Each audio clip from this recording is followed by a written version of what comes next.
आपको बता रही हूँ और आप किसी को बताना नहीं कि मेरा शाइन का पार्सल आ गया है। हेलो फ्रेंड्स, कैसे हैं आप सब। उम्मीद करती हूँ आप सब खैरियत से होंगे। ये टोटका आपके साथ शेयर करने लगी हूँ। अगर आपका मशीन का मित्तल यानी कि उसकी चाहे वो ब्लॉक्स की शक्ल में हो, लिक्विड की वो जो ब्लॉक्स आते हैं उसके टैबलेट्स जो आती हैं, वो अगर खत्म हो जाए ना, तो ये देसी टोटका बिल्कुल ना लगाना कि आप बोलो कि मैं इसमें डिश वॉशर वगैरह डाल के जो है ना उस तरह से कर दूं, क्योंकि अगर आप ये हरकत करोगे तो ये भुगतोगे। अब मशीन चल रही है, उसका सारा झाग और पानी यानी बाहर निकल रहा है, क्योंकि शायद या तो डिश वॉशर उससे ज्यादा डल गया या क्या हुआ है। तो वो टैबलेट्स खत्म हुई नहीं थी, तो अभी मैं बहुत डांट खा के बैठी हूँ। अभी थोड़ा सा देसी जुगाड़ किया, तौलिया लगा दिया वहां पे कि कम से कम जो गैप है उसके अंदर पानी ना जाए, बाहर की तरफ ही आता जाए। तो ये देखें, आगे मैं काम नहीं करती और काम बढ़ गया। The next day.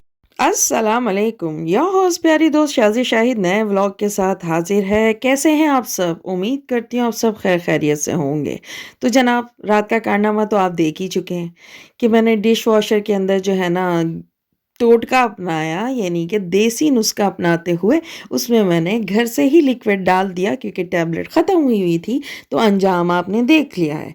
तो अब मैं बड़ी शराफत से सुबह सुबह उठकर जा रही हूँ टैबलेट लेने के लिए। कुछ मेडिसिन भी ख़त्म थी और कुछ और ग्रॉसरी की भी चीज़ें थी। मैंने कहा चलो, शाही साहब तो अभी सो रहे थे, मैंने कहा जल्दी से जाके ये चीज़ें ले आती हूँ। परेशान हो गए ना कि मैं कह रही हूँ कि मैं जाके ले आती हूँ। हाँ जी, कभी कभी मुझे ऐसा दौरा पड़ जाता है और मैं भी ऐसे काम कर लेती हूँ। तो घबराना नहीं है आपने, ठीक है ना? तो चलें जी, मेरे साथ ही सफ़र शुरू कीजिए। चलते हैं सामने एरो पार्क और वहाँ से जाके शुरुआत करते हैं अपनी शॉपिंग का सिलसिला। तो बस आज अकेले निकली, फर्स्ट टाइम है कि मैं अकेले निकली हूँ। अकेले में मैं कभी भी वीडियो नहीं बनाती। शर्म आ रही होती है, कोई देख रहा है, वो देख रहे हो, क्या कहेंगे, पागलों की तरह लगी हुई है, बोले जा रही है, ये कर रही है। खैर, उसका बेहतरीन हल है कि आप वीडियो बना लो, वॉइस ओवर घर आके कर लो, वहाँ बोलने की ज़रूरत नहीं है। हाँ, शाहिद साथ होते हैं तो फिर भी मैं थोड़ा बहुत बोल लेती हूँ। तो इस वजह से बोला नहीं, मैंने पूरे क्लिप क्लिप जिस तरह से बना सकती थी, देखें इतने आराम से गई हूँ, जो जो कवर कर सकती थी। और शायद ज़्यादा ही कवर कर लिया, क्योंकि शाहिद के साथ जाती हूँ तो हमारे फड्डे ही ज़्यादा चल रहे होते हैं। यहाँ नहीं, यहाँ जाना है, नहीं नहीं यहाँ जाना है, यूँ हम करते रहते हैं। तो सही से इस तरह से वीडियो मैं कभी भी नहीं बना सकी। अकेले गई हुई थी तो सारा फोकस यही था कि वीडियो, बस हाथ में कैमरा सेट किया है और वीडियो बनाती गई हूँ। तो जनाब, बहुत बहुत शुक्रिया सबका, तमाम बहन भाइयों का, जिन्होंने मुझे सपोर्ट किया, जो चाहते हैं कि मैं गिव अप नहीं करूं और कोशिश करूं। इंशाल्लाह मैं कामयाब हो जाऊंगी, आमीन। उन सब की दुआएं, यकीन मानें कि ये जो छोटे छोटे से अल्फाज होते हैं ना, ये आपको बहुत हिम्मत देते हैं। और ऐसे ही अल्फाज आप शायद अपनों से सुनना चाहते हैं, लेकिन आजकल का जो दौर है ना, मेरे ख्याल से अपना ही है। बहुत कम रिश्ते ऐसे लोगों के पास होंगे जिनके अपने वाकई उनके अपने हैं, वरना अब अपना कोई अपना रहा नहीं है। अपने ही हो गए हैं बेगाने, बेगाने कब बने अपने पता ही नहीं चला। ठीक है ना? तो वो हिसाब हो गया हुआ है। ऐसा नहीं है कि मेरे चैनल पे कोई आता नहीं होगा, देखता नहीं होगा, चेक नहीं करता होगा, क्योंकि टो में तो सभी लगे रहते हैं। सबको ही जुस्तजू होती है कि किसकी लाइफ में क्या चल रहा है, क्या नहीं चल रहा। तो मेरी लाइफ की भी टो में लोग लगे ही रहते हैं, तो लगे रहें। जलने वालों का काम है जलना। और गिव अप करने का मकसद ये नहीं था, क्योंकि देखें मुझसे बहुत अच्छे अच्छे गुलोना भी जैसे हैं। गुलोना, अगर मैं आपका नाम गलत ले रही हूँ तो प्लीज़ मुझे करेक्ट कर दीजिएगा। गुलोना हैं, आशा हैं और बहन भाई और भी हैं सब। और एक फैमिली ऐसी है जिसके, उस बच्ची के वालिदैन मुझे दुआ देते हैं। तो ये छोटी बात नहीं है। मैं मुझे मुझे भी मालूम है मेरा कंटेंट कोई अच्छा नहीं है, मैं कोई अच्छी वीडियो नहीं बनाती, ठीक है, जो साफ बात है। मैं भी कोशिश कर रही हूँ कि आपको अच्छे से अच्छा वीडियो बना सकूं, एंटरटेन कर सकूं और कोई अच्छी इन्फॉर्मेशन आप तक पहुंचा सकूं, या आप तक वो दर्द और तकलीफ़ें। आप यकीन माने, शायद मैं आजकल जो ज़्यादा डाउन जा रही हूँ उसका रीज़न ये है, इंस्टाग्राम पे मेरी कुछ बहनें हैं, तो हमारी गपशप है आपस में।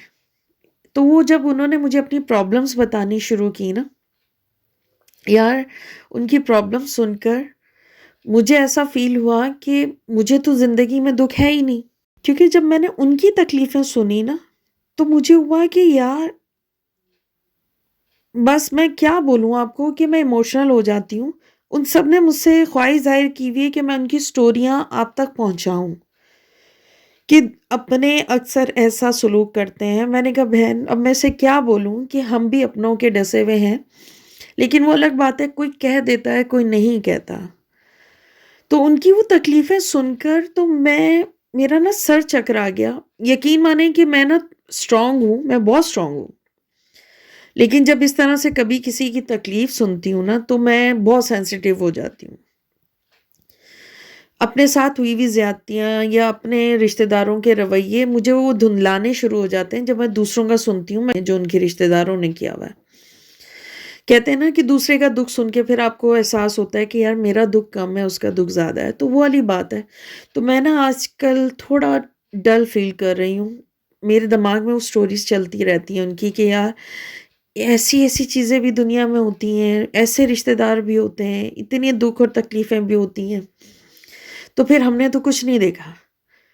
तो ये सोच के ना आपको थोड़ी हिम्मत आनी शुरू हो जाती है। फिर ऊपर से स्टेप बाय स्टेप को जब अच्छा वक़्त आता है ना, तो बुरा वक़्त भी आएगा, जब बुरा वक़्त आता है तो अच्छा वक़्त भी आएगा। तो मायूस नहीं होना चाहिए, घबराना नहीं चाहिए। ठीक है, थोड़ी-सी प्रॉब्लम आती है, आप थोड़ा-सा डगमगाते हैं, वो नेचुरल फैक्ट है, ठीक है? वो इतना तो आपने डगमगाना ही है। एकदम से जब एक सर पे सारी चीज़ें आ जाती हैं, मेरे भी आई हुई हैं, सँभल जाऊँगी इंशाल्लाह। तो इसी वजह से यूट्यूब से थोड़ा ब्रेक लेना चाह रही थी कि शायद मैं उस स्ट्रेस में फ़ोकस नहीं कर पा रही हूँ। तो थोड़ा टाइम मिलेगा तो फ़ोकस कर लूँगी। तो इस वजह से मैंने कहा थोड़ी ब्रेक लेते हैं। पर ना जी ना, मेरे यूट्यूबर बहन-भाइयों ने मुझे कहा खबरदार जो तुमने ब्रेक ली। हम तो तुम्हें डेली व्लॉगिंग का कह रहे हैं कि वीक में 3 नहीं रोज़ाना आओ। हिम्मत है यार उनकी मुझे बर्दाश्त करते हैं। चलें उनकी बर्दाश्त को ही सलाम करते हुए कोशिश कर रही हूँ डेली व्लॉगिंग की। आप सब अपना बहुत ख़्याल रखें क्योंकि व्लॉग को यहीं पे एंड करने लगी हूँ। घर पहुँची तो पता चला कि शाहीन का पार्सल भी आ गया हुआ है। शाहीन का पार्सल अनबॉक्स किया। तो अब पूरी वीडियो इसलिए नहीं लगा रही, बाकी का हिस्सा आपको कल दिखाऊँगी। अनबॉक्सिंग के शाहीन से मैंने क्या-क्या मँगवा लिया है और इस दफ़ा शाहीन में सरप्राइज़! इस दफ़ा मेरे साथ अनबॉक्सिंग की है, गेस करें किसने की है? चलें तो फिर जल्दी से गेस करके कमेंट्स बॉक्स में आके बता दीजिए कि मेरे साथ इस दफ़ा अनबॉक्सिंग किसने की है और साथ ही जल्दी से लाइक कर दें, शेयर कर दें, सब्सक्राइब कर दें। मार्केटिंग स्टार्ट है मेरी। जी हाँ, लाइक कर दें, शेयर कर दें, सब्सक्राइब कर दें और अपना बहुत ख़्याल रखें। मिलते हैं नेक्स्ट व्लॉग में। अल्लाह हाफ़िज़।